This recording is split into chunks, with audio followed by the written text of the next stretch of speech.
या देवी सर्वभूतेषु मां शैलपुत्री रूपेण संस्थिता नमस्तस्यै नमस्तस्यै नमस्तस्यै नमो नमः। आप सभी को नवरात्रि की बहुत बहुत शुभकामनाएं और इसके साथ साथ नया साल आप सभी के जीवन में सफलता, सौभाग्य और खुशियां लेकर आए। दोस्तों, यह साल बीते हुए साल से भी अधिक आपके जीवन में समृद्ध हो, सौभाग्यशाली हो और आप सभी स्वस्थ रहें, मैं यही मंगल कामना करती हूँ। हिंदू वर्ष की, हिंदू नव वर्ष की आप सभी सनातनी भाई बहनों को बहुत बहुत शुभकामनाएं। दोस्तों, मैं अभी जैसा आप सभी को मेरे पोस्ट और स्टेटस स्टोरी से पता चल गया होगा कि मैं राजस्थान गई थी। वहाँ पे मेरे स्टोरी से आपने ये भी देखा होगा कि मैं रानी सती के दरबार में गई। उन्हीं के बारे में मैं आज आप सभी को बताने वाली हूँ। मैंने कुछ वहाँ ऐसा महसूस किया जिससे कि मुझे ऐसा एहसास हुआ कि मुझे उन पर एक स्टोरी करना चाहिए, रानी सती के इतिहास के बारे में, उनके बारे में बताना चाहिए। राजस्थान में दोस्तों एक जिला है झुंझुनू, और झुंझुनू में स्थित है रानी सती का महान विशाल भव्य मंदिर। दोस्तों, इस मंदिर का निर्माण दोस्तों 400 वर्ष पुराना है।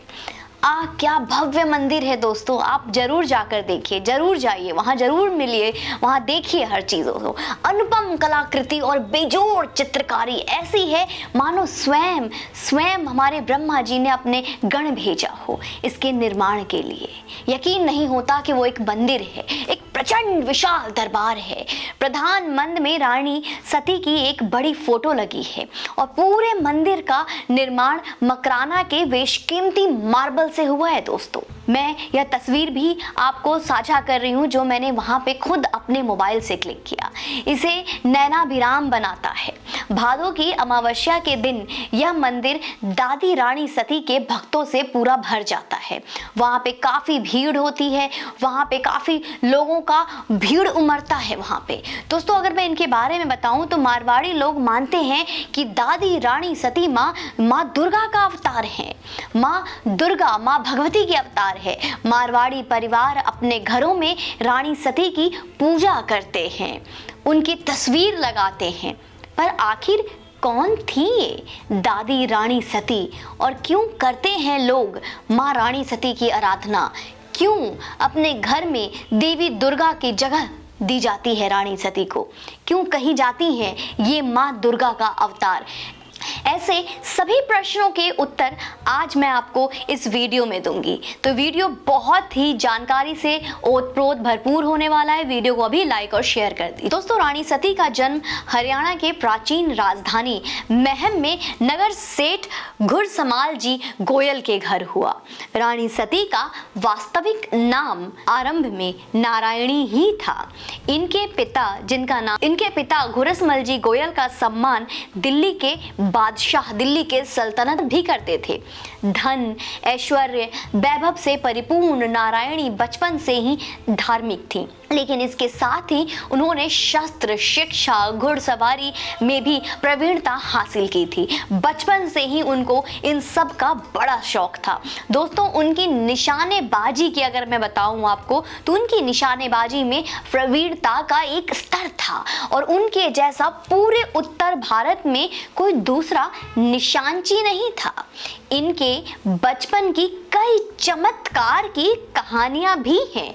अगर मैं उनके कहानियों के बारे में एक कहानी आपको बताऊं जिसमें डाकिन से वो अपने सहेली को बचा लाना प्रमुख रूप से सुनी सुनाई जाती है। जब आप वहां जाएंगे तो आपको ये कहानी हर व्यक्ति के जुबान पे मिलेगा। दादी रानी सती का विवाह हिसार राज्य के मुख्य दीवान सेठ श्री जालान दास जी बंसल के बेटे श्री तन धन दास के साथ हुआ। विवाह में नारायणी के पिता ने अपने दामाद को धन, संपत्ति, दहेज में बहुत सारे संपत्ति के साथ साथ उन्होंने एक श्याम कर्ण घोड़ी भी दिया जो उस वक्त उत्तर भारत में एकलौती थी। ऐसा कोई दूसरा था ही नहीं। उस घोड़ी पर बादशाह के शहजादे की नजर पड़ गई दोस्तों, और वो जिद पर अड़ गया कि वो एन केन प्राकृण, यह मुझे चाहिए तो चाहिए। बादशाह के शहजादे के दोस्तों ने उन्हें और भड़का दिया कि ऐसी घोड़ी तो तुम्हारे पास होनी चाहिए। लेकिन जब एक रात घोड़ी लेने नवाब का बेटा दीवान जी के हवेली गया तो तन धन दास के नवाब के बेटे को भाले के एक वार से ही 72 हूरों के पास भेज दिया गया। उससे पहले नवाब ने सेठ को बुलाकर याचना भी की, लेकिन उन्होंने मना कर दिया कि ये तो दहेज का है, मैं कैसे दे दूं। अब जब दीवान जी के बेटे ने नवाब के बेटे को मार दिया तो वो जगह दीवान जी के रहने के लिए सुरक्षित कैसे रह जाती, तो सुरक्षित नहीं रह गई। और सुरक्षा सुनिश्चित करने के लिए दीवान जी सपरिवार झुंझुनू चले गए, जहां उन्हें ससम्मान दीवान बनाया गया। कुछ माह बीते दोस्तों, और फिर सगुन अपसगुन देखकर नारायणी के गौना की तिथि तय की गई, क्योंकि पहले ऐसा ही होता था कि विवाह के बाद कुछ वर्षों के बाद गौना होती थी। तिथि तय हुई, तय तिथि में नारायणी को लेकर तनधन दास अपने झुंझुनू को प्रस्थान कर गए। कई अपशगुन हुए, कई लोग एक साथ छींक रहे थे, फिर भी तनधन दास का काफिला आगे बढ़ा। तनधन दास का काफिला हिसार और झुंझुनू के सीमा के पास से गुजर ही रहा था कि गुप्त सूचना का लाभ उठाकर अपने बेटे के कातिल को मारने के लिए हिसार के नवाब और उसकी पूरी सेना, उसकी पूरी फौज ने तनधन दास के काफिले पर हमला कर दिया। क्योंकि वो बाराती थी, उनके पास उस वक्त इतनी सेना नहीं थी, कुछ कम सेना ही थे उस वक्त। तनधन दास के साथ ना तो संख्या बल था उस वक्त और ना युद्ध की वो तैयारी में थे। वो तो अपनी नए जीवन की शुरुआत कर रहे थे।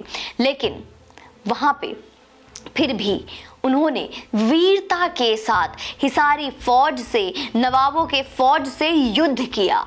आखिरी दम तक वो लड़ते रहे। तनधन दास अकेले हिसरी फौज पर भारी पड़ रहे थे।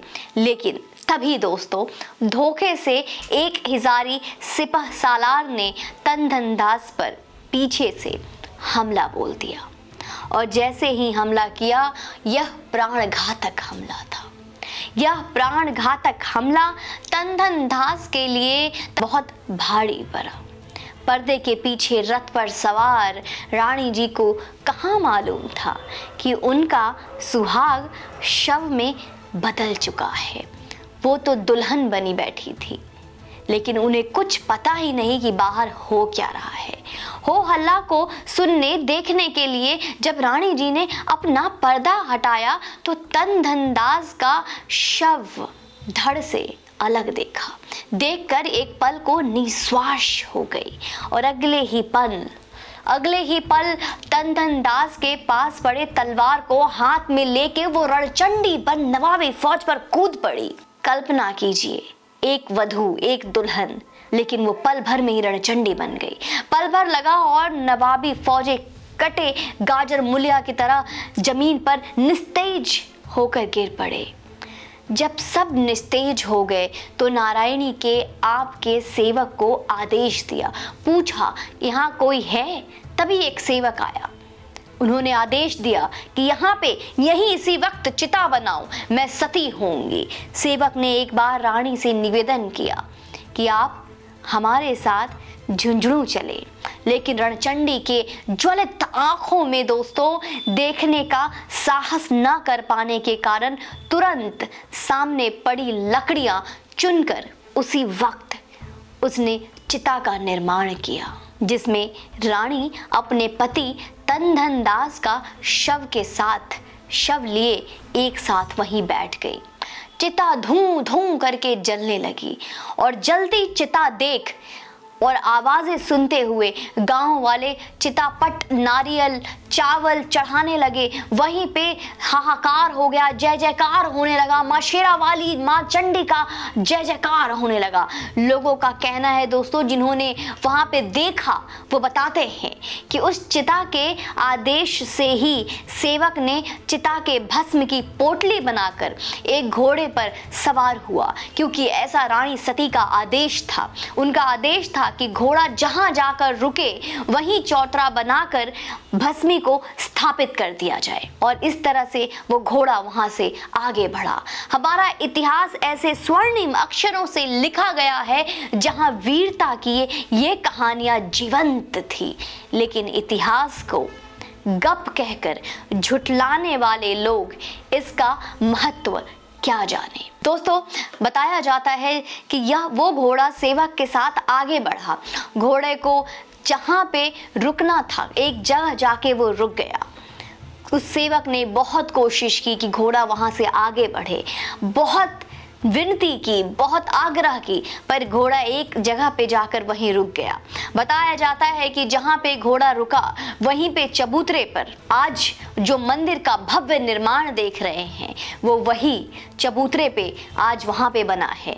हमने दोस्तों हमारा काम कर दिया है, अब आप अपना काम करिए, क्योंकि कोई भी बॉलीवुड जो कि आज तक राजस्थान में, जो कि एक वीर भूमि है, वीरता की कई निशानियां हैं वहां पे, कई ऐसे राजा हुए, कई ऐसे मेवाड़ के महान महान योद्धा हुए, राजस्थान की कई ऐसी छत्राणियां हुई, कई ऐसी वीरांगनाएं हुई जिनके वीरता की गाथा राजस्थान की हर एक दीवारें, हर एक गलियां, हर एक धूल जर्रा जर्रा बताता है। लेकिन विडंबना है कि हमारा बॉलीवुड, हमारा सीरियल में आज तक हमें सिर्फ घर घर में ये कहानियां बताई गई है, बालिका वधू, ये किस तरीके से राजस्थान में बाल विवाह होता है, भ्रूण हत्या होती है, किस तरीके से वहाँ पे जौहर होता है, किस तरीके से वहाँ पे सती प्रथा होती है, लेकिन सिर्फ और सिर्फ कुप्रथाएं को ही उजागर किया गया। लेकिन हमारी यही कोशिश रहेगी कि सनातन से जुड़ी हर एक वो इतिहास जो आप तक नहीं पहुंची है और वास्तविक में अभी भी है, वो आपको हम अपने चैनल के माध्यम से बताएं, जिससे कि आप इस सच से भी अवगत हो सके।